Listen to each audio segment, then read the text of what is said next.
Good morning, everyone. सबको नमस्कार. Respected Anil Rajdana ji, who is considered as most respected personality in power sector. Mr. Rawat ji, Mr. Garg ji, Mr. Popil ji, Mr. Ragini madam, and Mr.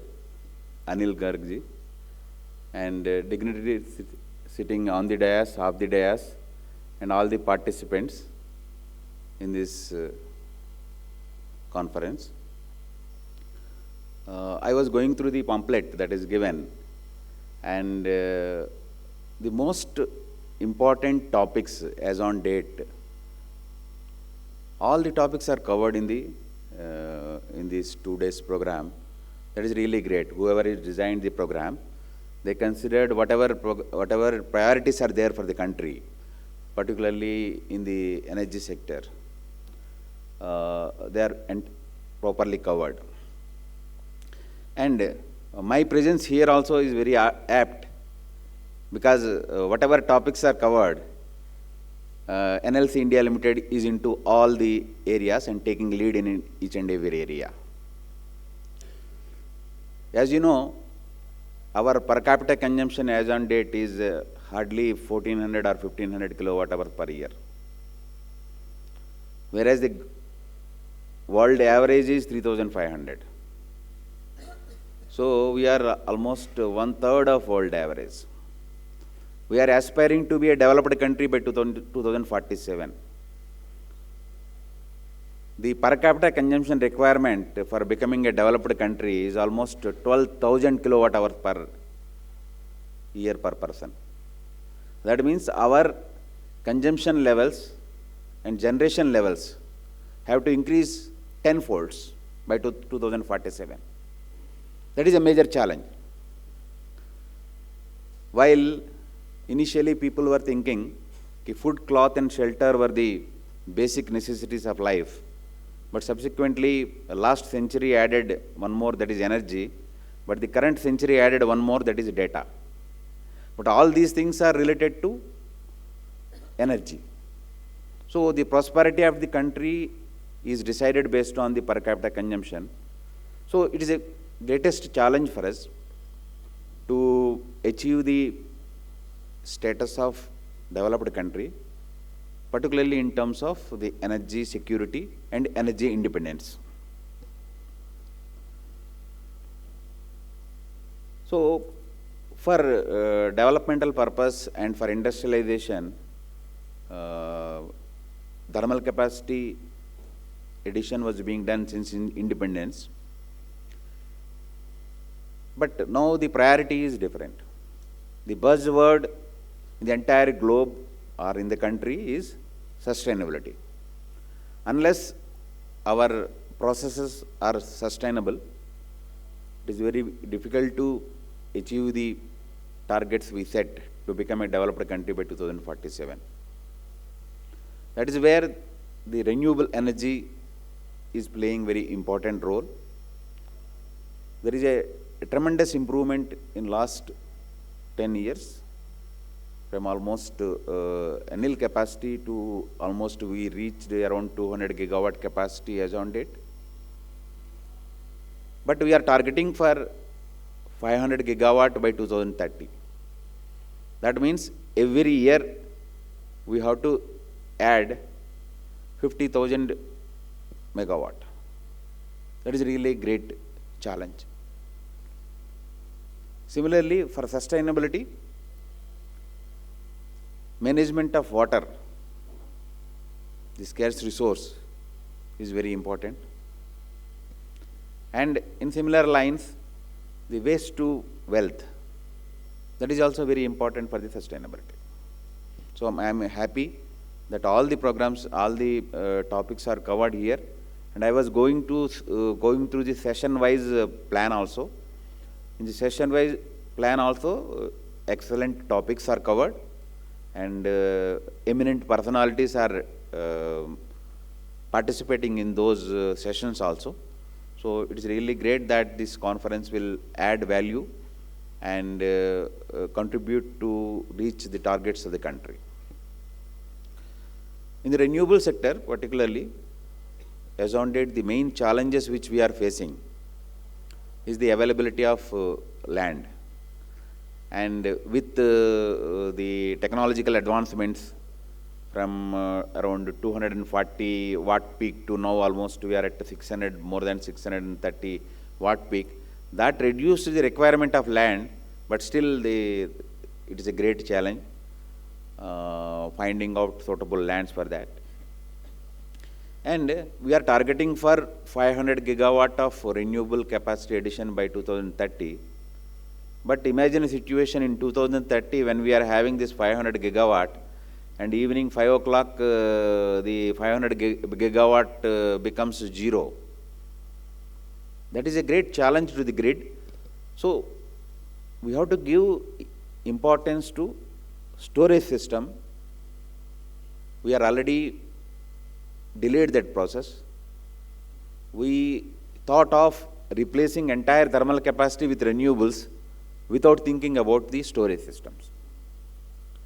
But now, I think the importance of storage is realized, and both the battery storage system and pump storage system of huge quantities is the need of the hour.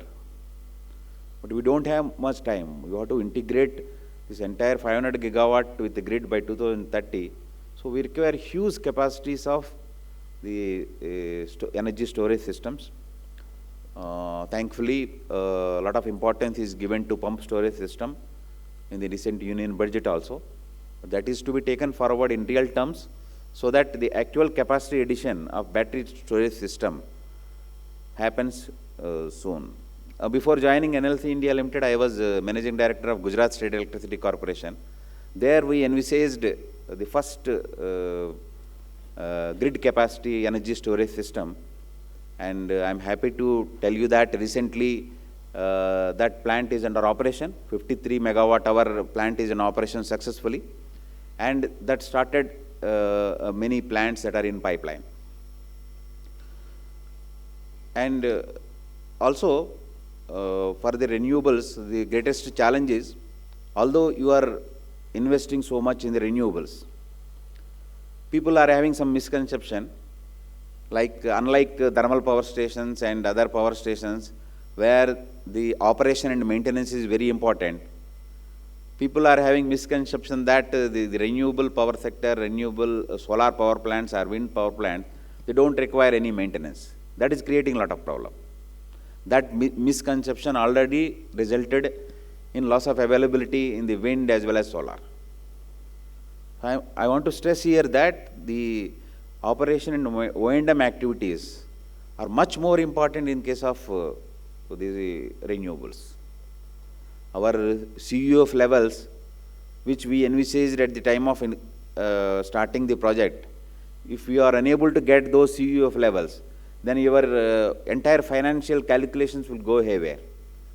So it is the need of the hour to focus on the operation and maintenance of the renewable power stations like solar, wind and other power stations, so that they generate in line with our expectations and with required CEF.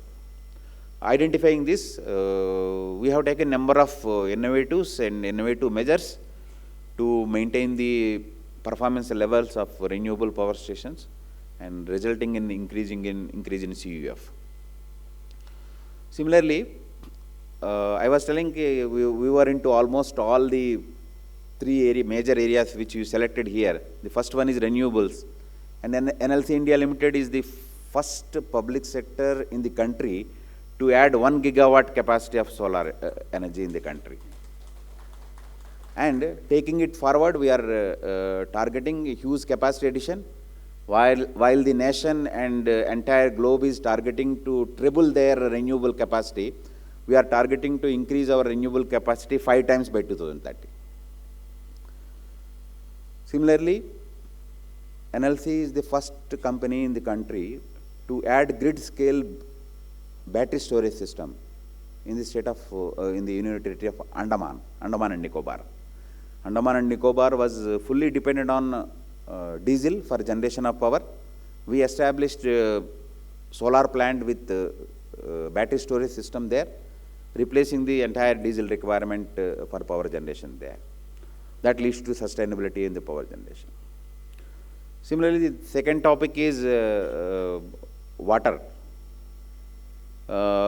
We are supplying water to almost, for irrigation purpose, of almost 25,000 hectares of land around the Neyveli area.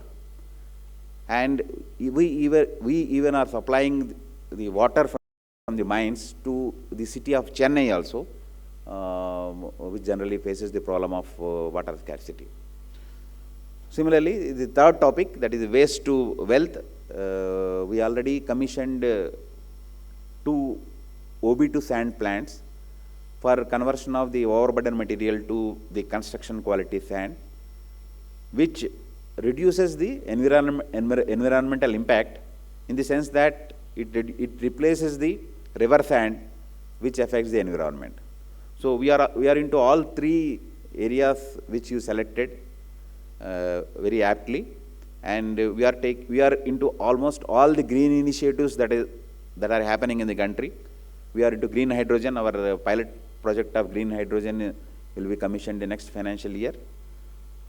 So I once again thank the organizers for calling me here and giving me opportunity to speak in this conference, and for framing the entire 2-day session in such a way that all the priorities of the country are taken into consideration.